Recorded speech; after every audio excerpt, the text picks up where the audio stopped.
I'm Vin. I'm Sori. That's Booby. And Julpy and Ghosty. A little Christmas,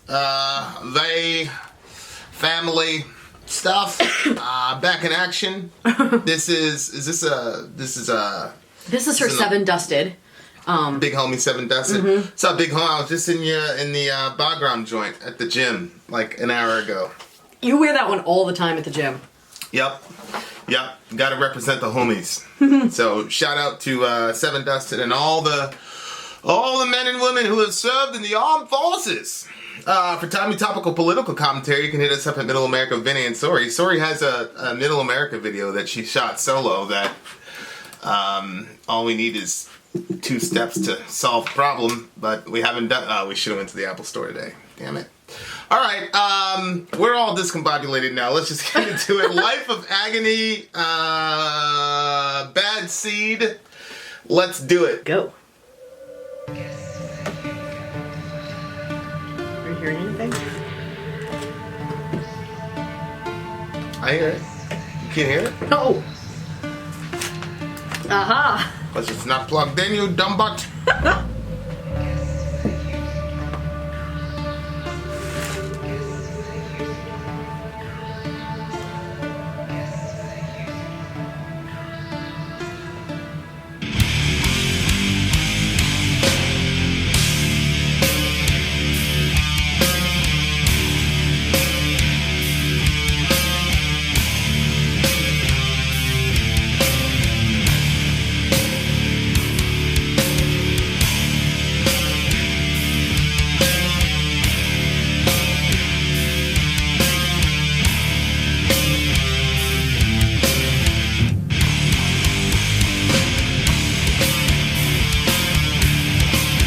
Tempo change.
Oh baby, my mind's deceiving me, but I think it took the easy way out. You left me standing there empty, and I should you put the gun in your mouth.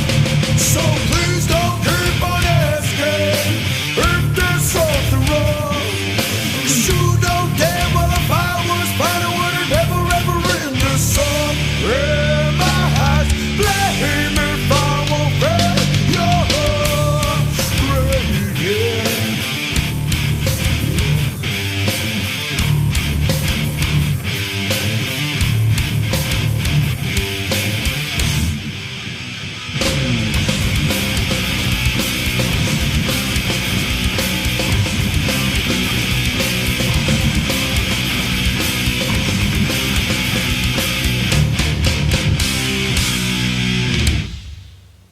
Jeez,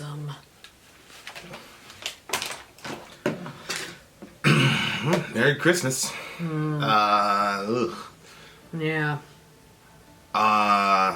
Yeah, that's I didn't even realize what the song was about until like mostly at the end because I was thinking about how much the singer sounds like Peter Steele. right. And then all of a sudden I focused in on the lyrics and I was like, what? Oh no. Yeah, my brother, like, I don't know, like a year or two ago, wanted to go visit my mom's grave. Yeah. And I was like, yeah, man, go do that. You can't. So, it's crazy because this is pretty much how my Yep. ex-mother-in-law went out, like, to the letter. Yep. So, I didn't really... The grave thing is a really interesting thing, you know, because, like, the mention of Jesus being buried, it wasn't until, like about 2 or 3 years ago, I was at a Bible study one time and it got mentioned. And, you know, like, I'm always like, okay, everything gets mentioned for a reason. Like, God doesn't waste any words. And I was like, why mention that he was buried? Because the big thing for Christianity is obviously that he was resurrected. But it's the point that these guys, you know, they didn't have the narrative that we have, which is, oh, it's incidental. Like, to them, it was like closure. Like, Yeah. it's over. Like, you know what I mean? Like, he's dead. And you have those, you have burial rituals and you have, you know, tombstones and things of that nature to kind of allow you to honor your dead and move on at the same time and recognize that they're actually gone. It doesn't matter what culture necessarily you don't have to be a religious person to Right. that this is something that's universal. Like, Yeah. among human beings, we don't just chuck our dead and move on. Generally, if we can help it, we usually have some sort of ritual to. It's obviously all for the living and not for the dead. Obviously, the ceremonies are for the living, so that we can tell ourselves, okay, we've honored this person. Right. But it also gives you license to go on with your life, which is exactly what happened. You know, the disciples buried Jesus, and then Peter's like, all right, I'm going fishing. Like, and what's interesting is it doesn't really say the disciples buried him. It says basically the women did, and then Joseph of Arimathea, and maybe John, but the other, like Peter and the rest of those guys, like, they couldn't do it. Maybe they couldn't bear to see him like that because he had been like their support, and now he's being supported and carried to a grave, and all the hope that they thought that they had in him, you know. Yeah, They didn't expect that, you know. So it's a very, unless you've lost somebody in a traumatic fashion in a way that you did not expect, like, it's hard to relate to the whole, I'm not gonna go, like, I didn't want to go to my mom's funeral, memorial service, whatever, and I think I'm a pretty easy person to misinterpret in those situations, you know, because with my ex-mother-in-law, which I'm just gonna say mother-in-law, sorry, but my mother-in-law, like, it's pretty ridiculous. Like, she planned the whole damn thing, and, you know, like, to the last second. Like, it was ridiculous. And I had to put, we found out, 4th of July or whatever. Well, no, 5th of July. She did it on 4th of July. And so, like, she told me it happened. I said, what? I was like, I didn't believe her. I was like, it was just this crazy disbelief, Yeah. And then talked to a couple people that she had planned the thing with, that they were unwittingly, they didn't know what she was doing. So, like, I'm being intentionally vague here, but, the guy was like, nah, man, she's gone. And the guy himself was pretty traumatized because she had told him one thing, and, Yeah. like I said, I'm being intentionally vague, but... Yeah. Seriously. So, I put her on a plane, because the kids were babies at the time. And Dorian was like 5. I was like 2 or 3, and Zoe was like 4. So we all couldn't go. It was the last second, so I put homegirl on the plane, and I stayed behind with the kids. And so they did the whole memorial service, yada yada yada, because she had it set up. She had the whole thing set up. So I'd gotten back from the airport, and then like 20 minutes later, there's this final package from FedEx from her. Like, she's like, "You're getting this package, yada yada yada yada." It was like movie stuff. I couldn't believe it. The point was, like,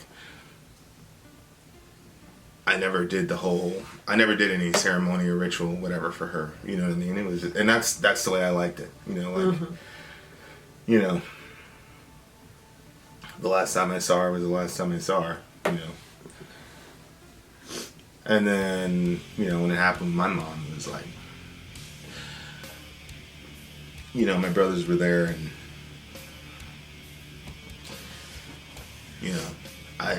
I would have loved to have done exactly the same thing, but I look back at it, I'm glad I was there. But it's easy to misinterpret, like, oh, he doesn't care. Like, I'm sure my brothers had some sort of, it wasn't like that. It was just, anytime there was some crazy thing that happened in our family, everybody kind of handled it themselves. We never really talked about it. So, I did that. My older brother was having a hard time speaking. My younger brother was, he's the baby. So I had to get up there, and I spoke, and I, tried to send her off well. And then I jumped in the car, and we had a thing going with our folks downtown, and I just kept it moving. Nobody knew anything. Like, I think you knew. You guys were trying to come up with me. I was like, nah. I was like, nah, I'm not doing that. And then I think one of the guys was like, hey, is that your whole family? Why is your whole family here? I was like, oh, yeah. Nobody knew. But yeah, I don't, if I could have avoided it, I would have, I wouldn't have went. You were always under, like, a lot of, like, stressors and stuff. So, like, it always, like, even though you would, like, keep it moving, like, you always, to me, looked like somebody that was under an incredible amount of stress.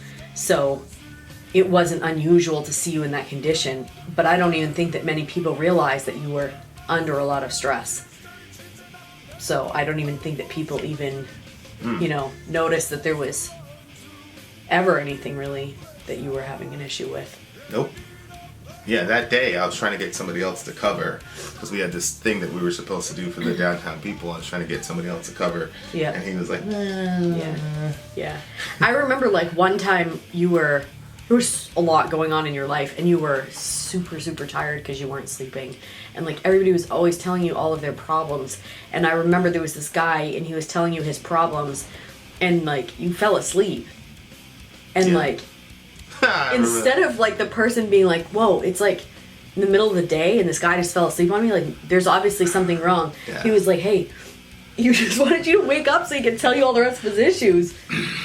Yeah, I mean, I'm not, I'm not mad at him. I know you're not mad at him, but I was your friend and I was not happy about that. I was like, what? I mean, in one instance it was funny, but in another instance it was like, how can you be that selfish? But, like, lyrically in the song, like, maybe I'm the bad seed, yada, yada, yada. Man. Which is, like, classical middle child syndrome, which is what I was going to say that reminded me of you. What I felt like growing up, and I felt like, just the way I was handling it, I was just like getting these vibes like, yo, like you don't even care, blah blah blah. It wasn't that. It was just, Yeah. One, I had just been through it 2 years ago with my mother-in-law, who was extremely close to me. I loved her. She, because you know how I am with people. Oh yeah. She was in my circle. Yeah. Yeah. Like. I didn't really know her. I just met her that one time, but I liked her. Yeah, no matter what seemed like her would have happened between me and her daughter, like I would have always, loved her, and like she'd have always been family to me. So I had already been through it, and I hadn't really recovered from that one, and then it happened with my mom, and then so I always felt like. I didn't necessarily feel like blaming myself per se. I never really had that situation, but I did feel kind of like the bad seed because her and I were at war for most of my childhood. Not most of my childhood, but it got pretty bad starting around age 12 to, let's say, 17, Yeah. And so it wasn't like we didn't hate each other. I mean, we obviously loved each other very much. We were just too similar. And now, because me and Zoe are like, we have that dynamic, I know what not to do, you know what I mean? Because you got to come at her with a different type of, my other two brothers were pretty simple. Junior, my oldest brother, was basically trying to be the adult in the house and whatever. She didn't really have to do any maintenance with him. My younger brother was the baby, and I was the one that was, whatever, So I just, we had so many conflicts, legendary conflicts, but, so it's one of those things where it's like. Yeah, and kids tend to do that anyway, like there's a divorce or there's some tragedy or whatever. They blame themselves for it, Yeah. Yeah, and, he talks about his, she took the easy way out, yada, yada, yada. I, like I said, having been through two of those, like I don't know if it's a God thing or whatever, but there was just one moment where I was like, you can look at it that way, or you can look at it like they held on as long as they possibly could. They were on a ledge. Yeah. It's like one of those movies where the guy's on the ledge and the pinky's gone, and then they're hanging on by a fingernail, and like it's so easy to judge people that do that. And obviously if you're watching, like we're against that action. Yeah. Like taking your own life is a horrible thing to do, and no matter what you use to justify it, as far as nobody loves me, blah blah blah. Like I looked in the, we were able to get into the emails of my mother-in-law, and she was like, she had all these justifications and yada yada yada. She could tell herself so that she didn't have to deal with the fact that she was going to leave behind a lot of wreckage. I mean, that was pretty much right there, like the end of our relationship, like with her daughter. Like that was it. We never really recovered from that. So, but I don't know. You say revelation from God or whatever, but it was like that gave me a lot of peace with both of them. It's like. You can say that, you can say they abandoned you or whatever, and they absolutely left a lot of wreckage behind for sure. But at the same time, it's like, I wasn't them. I wasn't in their life. I didn't experience. My mom went through hell growing up, and she also went through hell from, there was never a year ever that I was around my mom where she had like peace. Yeah. And there were chaos elements in her life and things of that nature. Yeah. And losses and losses and some self-inflicted, but a lot of it was just, so you can't judge people, like you can't judge those people. Like I know it's very, very easy to do that because now you're left holding the bag of the wreckage of it. And the other thing is that if you have a family member that does that, if you're a survivor of a family member that does that, the chances of you doing it increases exponentially. So, like, there's a lot of moving parts, and so, like, I get the sentiment of, oh, you took the easy way out, but on the other hand, it's like, you know, the easy, you know, if she could talk to him, she'd probably say, look, man, the easy way out would have been doing it 10 years before. Yeah. You know, like, imagine feeling like you can't wake up for another, you can't put one foot over another for another day, and you do it for 10 years. And if you look at it from that perspective, it's like, shit, that was a lot of endurance, and you kind of tip your hat to him. You know, it's kind of like, you know, we're doing this, you know, we listen to the Navy SEAL David Goggins, you know, and he's doing these 100-mile marathons and whatever. And, you know, they start with 100 people, and then there's like 8 people left, or 11 people left. And it's like, none of us are like, listen, I'm doing my, you know, we're doing our 2 miles or whatever, and you know, trying to keep up a 7-minute pace for 2 miles or something. And then you go and, you know, lift your weights, and it's like, none of us are going to fault somebody for dropping out of the race at mile 70. Right. It's like, he's like, oh yeah, a couple people dropped off out of mile 70, and I'm looking at the thing, and you're like, you're at 1.5 miles, congratulations, at your 7-minute pace. And then he's talking about Carl something, the speed goat or whatever, the guy is maintaining a 6-minute 22-mile pace at a 100-mile run. Oh my gosh. And it's like, if somebody drops out at mile 70, I'm not going to judge them. I'm going to say, you did something I am never going to do in my life, and I'm a bad motherfucker. And I will never do something like that in my life. And so, like, if you drop out at mile 70, like, I can't be mad at you. Yeah. And so, like, that's kind of like the mindset that, you know, God's been able to help me. Like, how do you know that life for them wasn't a 100-mile marathon, and they're looking up and saying, shit, I got 30 more miles? You don't know what. Yeah. So to say that they took the easy way out, I just think is like, everybody, you know, it's like John Piper said, everybody goes through the same thing, but not everybody goes through the same thing as you. Right. Yeah. And it's different. Yeah, but I think that, you know, he's coming from the perspective of a child, of a, you know, a son. Yeah, the one that gets left behind. Right, is the one that gets... Yeah, exactly. Right. And I think that your mindset on it is an extremely mature mindset that... I think that God gave you that thought and that mindset to be able to accept that thought, because... You know, he said, well, maybe my mind is deceiving me, but I think you took the easy way out. So he's like, I don't know. Like, I think in himself, he kind of feels bad to say that. Right. But at the same time, it's like, how could you have left me, the kid, holding all of this? Yeah. You know? You left me standing there empty-handed. Yeah, you know, damn well if I was fine, I would have never written this song. Right. That's meta. Good for him. Yeah. Yeah, no, I definitely get the emotion. I just think that, you know... A lot of life is contingent on your perspective. Mm-hmm. And so that's kind of this perspective I've had with a lot of these folks is like they've put in their time, and and look, if you're thinking about doing that, do not do that. There's people that can help you, and there's wreckage that you will cause. I don't care how isolated you think you are. The world is going to suck way more than it already does right now if you're not in it. Those are facts. We get so many people message us or whatever who have enriched our lives, you know, where Sawyer will read a comment and it'll change the whole trajectory of our day, and they're just somebody that there was this one guy that is basically stuck in his room, and there's one young lady that's basically stuck in her room, disabled, and she watches our stuff, and like even the fact that I know that somebody's out there watching our stuff and we can provide some companionship, like gives us motivation to you know, not only do the channel, but just push forward in your day and whatever. And you know, sometimes like, you know, even with Seven Dusted, you know, I take it with me to the gym, you know, I got the shirt on, I'm like, all right, let's go, you know, and all those guys that shirt represents so many people, you know, for me. So like, so I'm saying, like, even though I'm saying, like, I'm not giving anybody a break and saying, yay, you know, they're heroes, they killed themselves, whatever. I'm just saying, like, the judgment that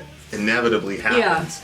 Yeah. And sometimes, like, when you're a survivor of that, you have to convert that sadness to anger, because then it gives you because you're in danger doing crazy stuff for yourself. especially in the first like 30 days after it happened. So like a lot, it's very common for people to convert that depression and confusion and sadness into anger, because people use that as fuel to keep going and things like that. But I think after you reflect and say, well, you know, for them it was 100-miler and they cut out at mile 70, and they wanted to cut out at mile 50. And you know, the other thing that got me was when I was looking through the emails of my mother-in-law, like she had already planned to do it like 2 or 3 years before. Yeah. But then something had happened between me and her daughter, and so that's kind of where like I was like, oh, wait a second, like you know, if it was up to her, she would have gone a long time ago. But you know, so I think everybody that does that, like they would have went a lot earlier, but they were hanging on for dear life for as long as they could. So it's just such a terrible thing, and you know, you're talking about mile 70 in a 100-mile thing, but you don't know, like life is not a race, and it's not literally miles, and so like it could be that, you know, mile 71 somebody's gonna pick you up in their car. You know, like seasons change and things don't stay the same, so you know, stuff might seem really bad and you think, oh my gosh, I can't run another 30 miles, but you don't know, like maybe there's some downhill coming where you can, you know, kind of. Well, it's true. And listening to Goggins, I mean, there's way stations, they sit down and they, you know, they drink and they, you know, tie up their shoes and go again. Like there's help along the way. These guys are not just going 0 to 100 flying. Like that's not how it is.